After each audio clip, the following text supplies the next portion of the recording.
This decision to launch this operation was based on a cumulative effect of various direct threats that Iran posed to the United States of America, and the president's feeling based on fact that Iran does pose an imminent and direct threat. I've said repeatedly since the first briefing over 10 days ago, there was no imminent threat to the United States that I believe would constitute putting our sailors and soldiers in harm's way.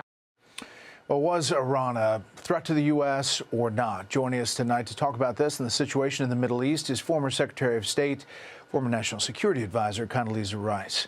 Secretary Rice, thanks for being here. You know, we have these polls out about Iran, national security threat. Most people who answer these polls, it's 61% yes, 38% no. This is the banter back and forth, even as obviously the military operation is being characterized as being very successful, and we have markers on that. What's your thoughts about where we are right now and where we may be headed? Well, the most important thing, Brett, and thank you for having me, but the most important thing is to recognize that Iran has been at war with us for at least 47 years, all the way from 1979. People may forget. They took our embassy hostage 444 days.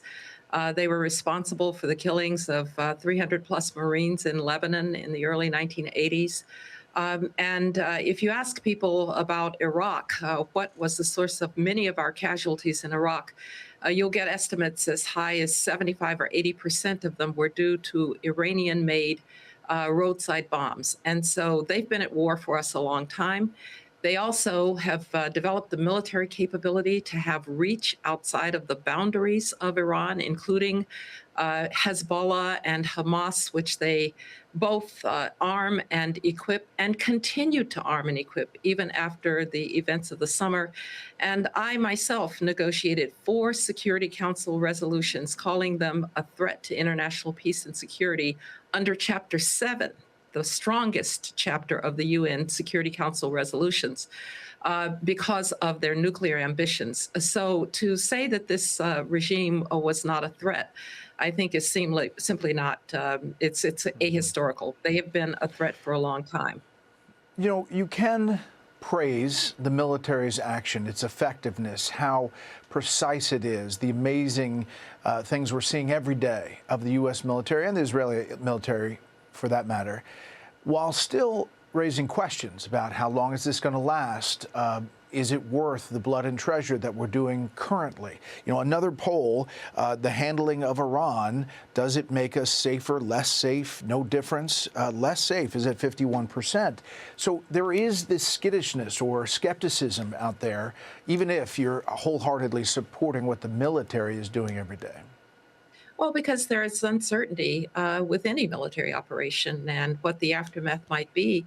But I think if the goal of the administration is to render Iran incapable of using its military forces outside of its borders, of threatening our neighbors, our allies, of threatening our bases abroad, which we're seeing they are capable of doing. If it is trying to deny them a conventional umbrella for their nuclear ambitions, that is a worthy goal. Now, what comes after? People are, of course, concerned about that.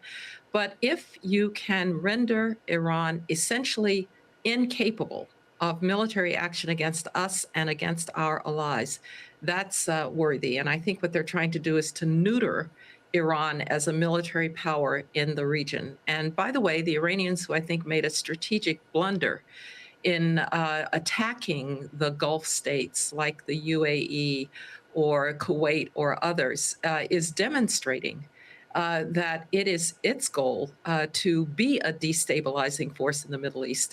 Yes, you can still be concerned about what may come after. You can still be concerned about the uncertainties of warfare, but to render this awful regime incapable of using its military power, that's a worthy goal.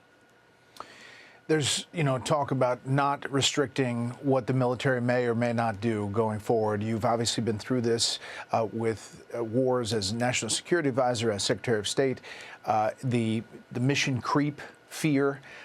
Now there's talk and reports about the Kurds possibly arming the Iranian Kurds and being a force on the ground. Your thoughts about that, knowing all you know about that region?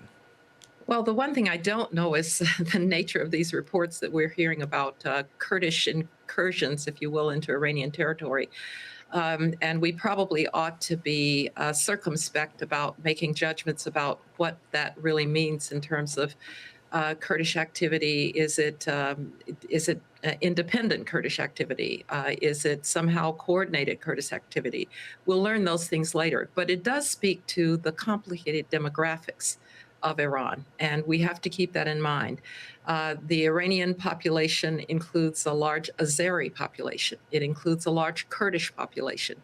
Those populations have been all the Iranian people have been badly treated by their regime, but there have been a lot of suppressions of those ethnic groups. So we do have to be aware that Iran is not a homogeneous population. It's also a population of over 90 million people on territory that's twice the size of Texas. So it's going to be a complicated set of circumstances here as we go forward.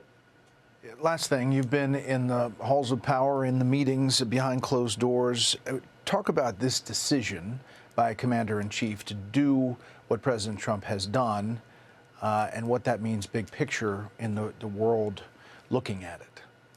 Well, I think you have to see this as a series, really, of events, starting with October 7th, when Iran demonstrated that it probably wasn't possible to deter their tentacles like Hamas. I'm quite certain that October 7th and Hamas could not have happened without Iranian training and equipment, maybe even planning.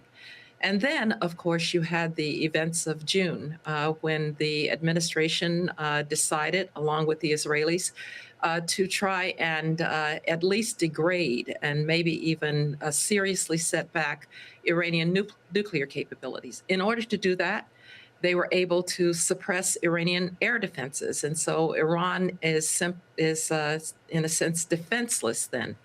And then you see that the Iranians are rebuilding their nuclear capability, that they're rearming Hamas and Hezbollah, and that they are essentially at this moment defenseless. They won't always be defenseless. And so the decision is to really, at this point, take care of it and render them incapable of those activities. So I see it as a series of decisions.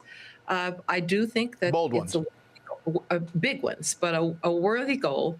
Of course, we'll have to watch and see, but I do think that the question of making sure that you don't get mission creep is an important one. Taking care of Iranian military operations, military capabilities is very important. The other thing that this does do is it, particularly if you can do something about the security forces in Iran, maybe it opens the possibilities for the Iranian people themselves to try to determine their own future.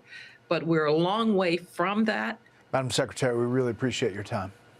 Thank you very much, Brett. Great to be with you. Be sure to like and subscribe for all the Fox News latest on YouTube and catch full shows streaming now on Fox One.